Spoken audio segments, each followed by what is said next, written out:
و بەڕاستی ئەمێ بە تایبەتی سوپاسی هەندێ دەستگای ڕاگەیاندن بکەم کە بەردەوام لەگەڵ کارەکانی ئەنجومەنی باڵای کاروباری خانمان بوون. بەڕێزان، ئێمە وەکو ئەنجومەنی باڵای کاروباری خانمان ساڵانە راپۆرت لەسەر کار و چالاکی ئەو ساڵە و پرۆژەکانی و ئاستەنگەکان و ئەوانە ئامادە ئەکەین و ئەینێرین بۆ سەرۆکایەتی ئەنجومەنی وەزیران و ئاگاداریشن ڕۆژانە لەسەر ئەو پەیجەی خۆمان هەرچیەکمان هەبێ بڵاویەکەینەوە.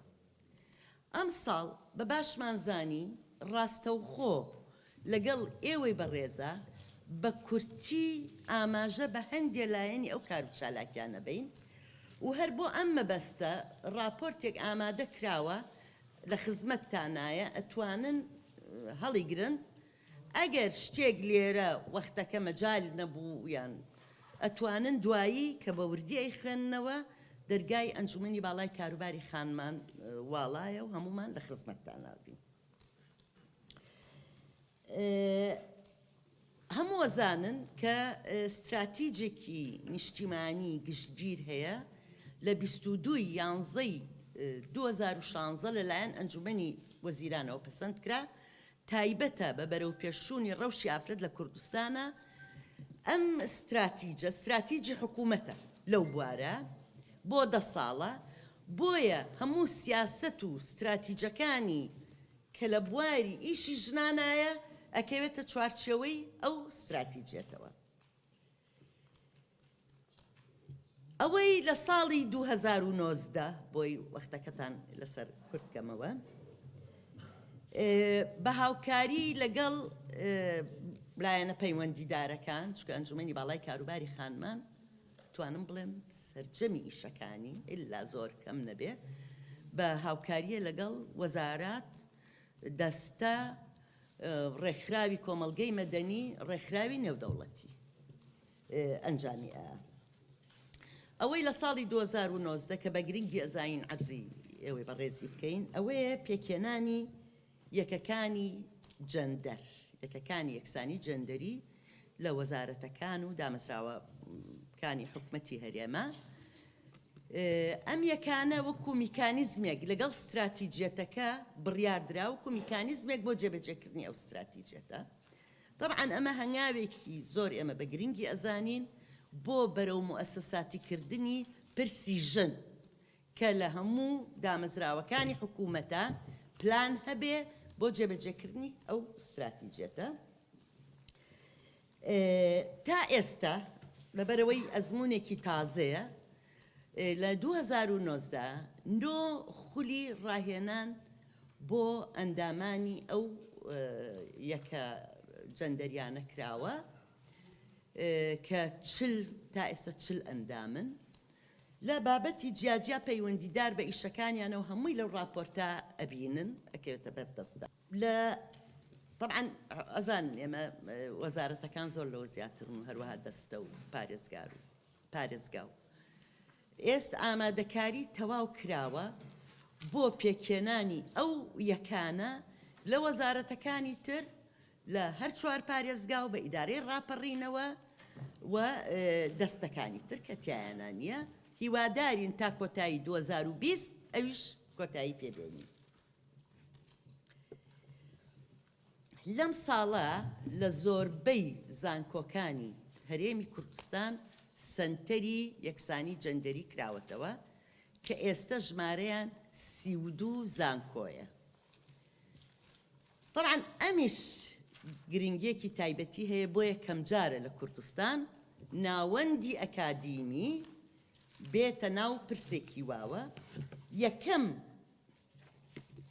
کۆنفرەنسیان لە میانەی چالاکیەکانی هەڵمەتی نیشتیمانی بەڕەنگاربوونەوەی تۆمەتیژیە ئەنجامما بە چاودێری جێگری سەرۆکی حکوومەت، سەرۆک زانکۆ، ڕاگری کۆلێج، سەرۆکی بەش بە ئامادەبوونی خودی وەزیری خوێندنی باڵا گفتوگۆیان دەربارەی ئەو بابەتانە کرد کە ئەوان چۆن لە بواری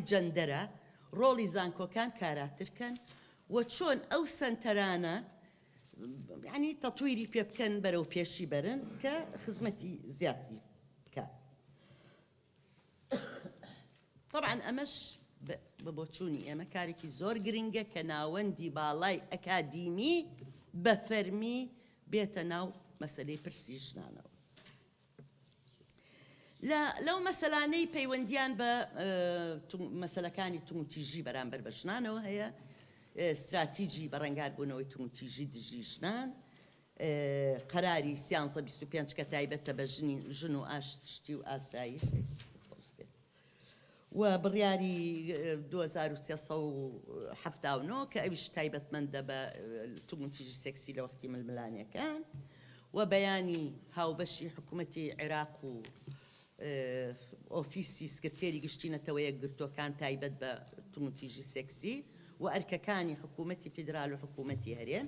لەم بوارانە هەمووی ئەوەی کە ئەمەوێ عەرزی ئێوەی بکەم ئەوەیە کە ئێمە توانیمان پاڵپشتیەکی یعنی خراپ نییە بەدەستبێنین بۆ هەردوو وەزارەتی کاروباری کۆمەڵایەتی بۆ مەسلەی شەلتەرەکان و وەزارەتی ناوخۆ بەرایەتی گشتی بە ڕەنگاربوونەوەی تومتیژی تیمە گەڕۆکەکانیان پرۆژەیەک بوو لە ماوەی 3 ساڵە لە 2019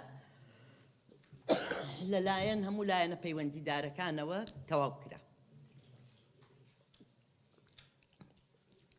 ڕاهێنان بۆ تیمی 325 کراوە لە 8 وەزارەتی حکوومەتی هەرێم. بەردەوام بە دووداچوون کراوە بۆ کەیسەکانی تومتیژی لەگەڵ وەزارەتی کاروباری کۆمەڵایەتی لەگەڵ وەزارەتی ناوخۆ بەڕێوەبەراتی گشتی بە ڕەنگاربوونەوەی تومتیژی. ئێمە کاکە بڕیار ئێمە وەکوتم مؤسسەیەکی زیاتر نزیکە لە ئیستیشاریەوە سیاسەتەکاندا ئەڕێژین، وەکوتم لە ئەنجومەنی وەزیران پەسەند دەکرێت بە سیاسەتی حکوومەت. ئەوە پەیوەندیدارە بە وەزارەتی کار و کاروباری وەزارەتی ناوخۆ بەڕێوەبەرایەتی گشتی بە ڕەنگاربوونەوەی تومتیژی. ئێمە مؤشراتمان هەیە، یعنی ئاماژە چەند ئاماژەکان نەک هەر لە بواری ژنە، پێمانەڵێ بەداخەوە لە هەندێک بواری ترە لە تومتیژی لە هەندێک ڕۆ زیاکە لە هەندێک ڕۆ لە جێگەی خۆیەتی. ئەنجا من ئەگەر ئیجازەم بن زۆر جار لەم میانە یعنی شتێک وەبیر هەمومانە هێنمەوە، ئێمە کۆمەلگایەکین بە 3-4 ساڵی تەنگژە و تومتیژیەکی زۆر زۆرا تێپەڕی. بڵێ ئەمە کاریگەری نەکاتە سەر هەموو وەزعی تومتیژی لە ناو کۆمەلگا، تومتیژی بەرامبەر بە پیاویش بەداخەوە زۆر بوو. چارەسەر هەمیشە هەوڵمان ناوە بۆ چارەسەر، بۆ کەمکردنەوەی چەک لە ماڵانە، کەمکردنەوەی چەکی بێ مۆڵەت. هیوادارین ئێوەش لەگەڵمانە، چکە چەکەکە هەر ژنی پێ ناکوژرێ، پیاویشی پێ ئەکوژرێ، مناڵی پێ ئەکوژرێ. جومەنی باڵای کاروباری خانمان نەسریەی هەتا مانگی پێشوو 6 ملیۆن و ڕۆپای بووە لە حکوومەتەوە. لە مانگی پێشوو وەبزەم بوو بۆ بە 10 ملیۆن. ئەمە ئەوەی بۆی بزانی کاکە سەعید، بەڵێ ئەوەی لەگەڵ ڕێکخراوە نێودەوڵەتیەکان بەعجار باسی بەخشیشەکەن، بەخشیشە من حەیە شتی وان نییە لە ڕێکخراوی نێودەوڵەتی من حە نییە. پرۆژەکانمان لەگەڵ ڕێکخراوە نێودەوڵەتیەکانە وەکو چۆن وەزارەتەکان چۆن دەستەکانی تری حکوومەت پرۆژە ئەکەن و بە پێی پرۆتۆکۆڵە بە پێی هەرچێکە ئاوایە، هیچ فەرقێکی نییە لەگەڵ هیچ وەزارەتێکی تری حکوومەت یان دەستەیەک. ئەمرکەن